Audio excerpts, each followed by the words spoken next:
Hello and welcome to Your Gov Non-Part, Political Science and Government for Everyone. And we'd like to welcome you to our series on the subject of jurisdiction. Now, jurisdiction is sort of the particle physics of political science in that it is highly complex with many parts, each interrelated to the other, but each unique unto itself. Jurisdiction in general terms is essentially the legal authority to make decisions over a matter.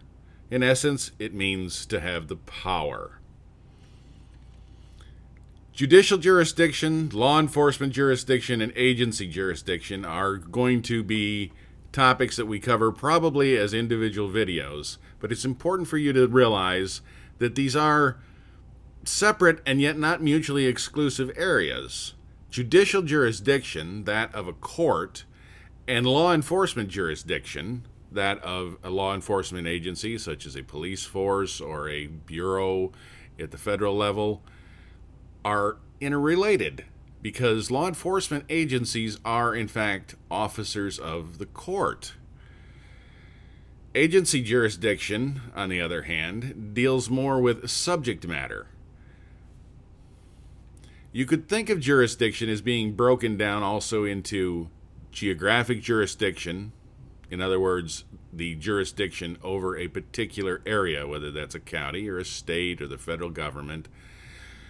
Jurisdiction over the individual, over a person, a corporation, or whomever, but jurisdiction, the authority to rule on matters dealing with a particular individual.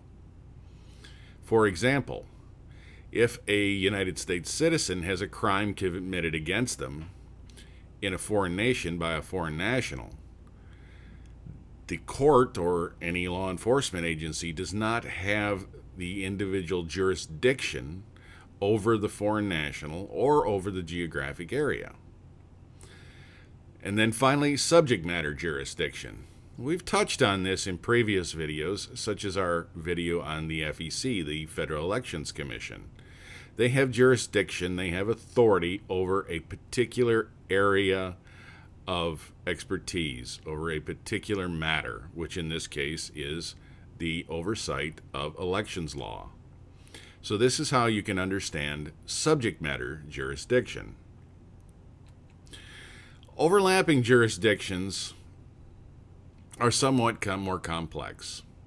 Whether they are law enforcement, agency, or judicial jurisdictions, if you think about it, you have a municipal jurisdiction, the local police force, for example, and then the county jurisdiction, the county sheriff, and that all falls within inside of the state's jurisdiction, the state police, and finally that all falls inside of the federal jurisdiction, which has, again, many law enforcement agencies and a number of courts.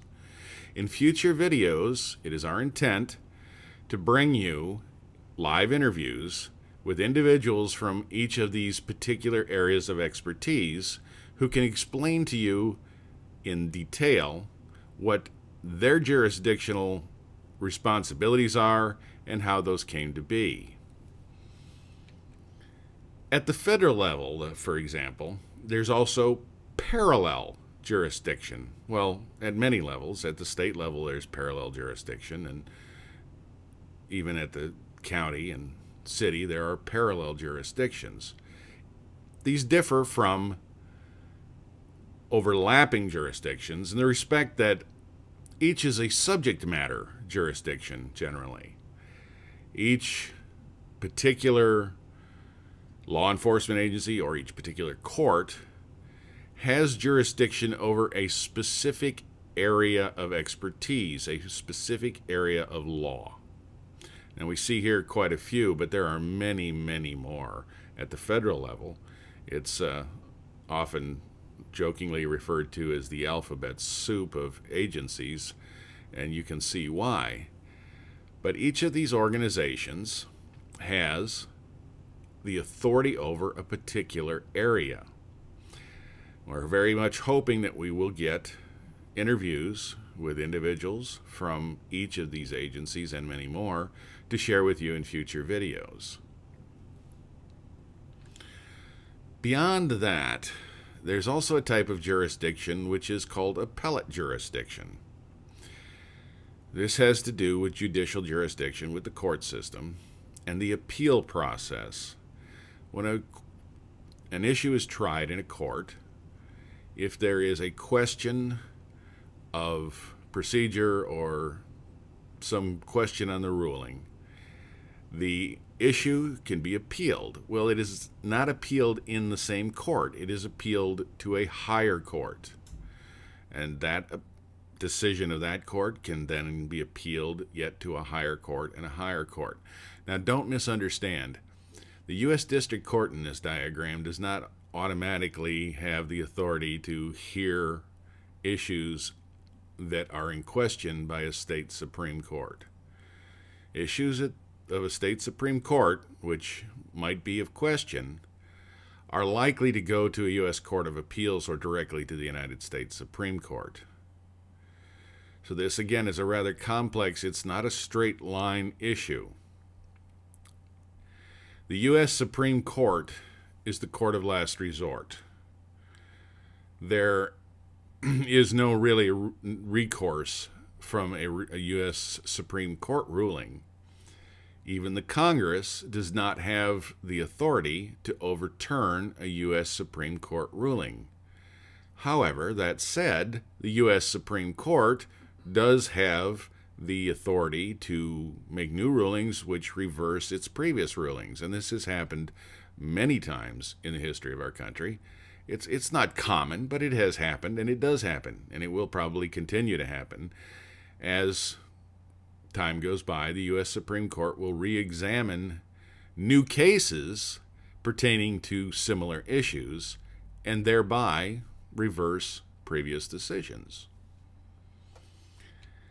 Now, back in the old days, in the wild, wild west, if you were inside of the jurisdiction, say, of a particular state, and you were an outlaw, if you could get out of that state and into the next state, well, you were free and clear, because that state, even the U.S. Marshal for that federal district, didn't have jurisdiction in the next state.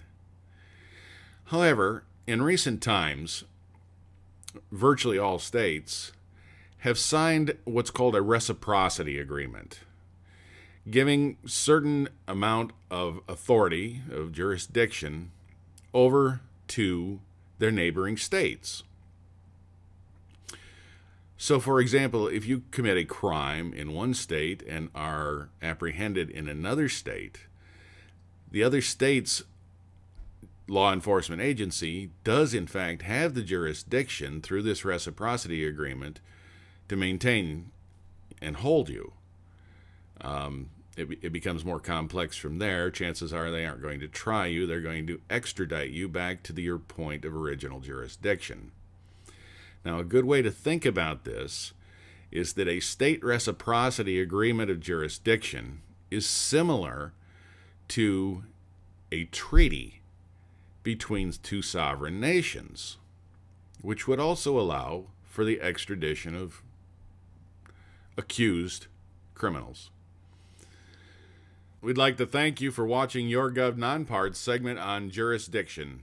This introductory video hopefully will begin to explain the complex issue of jurisdiction, and that you will enjoy future videos where we begin to interview specialists in particular agencies and with the court system. We hope you'll take time to pick subscribe, and while you're picking subscribe, you might want to consider the little checkbox that allows you to receive email updates when new videos are uploaded. You can always find us on Facebook. If you have questions or comments, please leave them in the comments section below, and we will do our best to answer you. And as always, thank you for watching.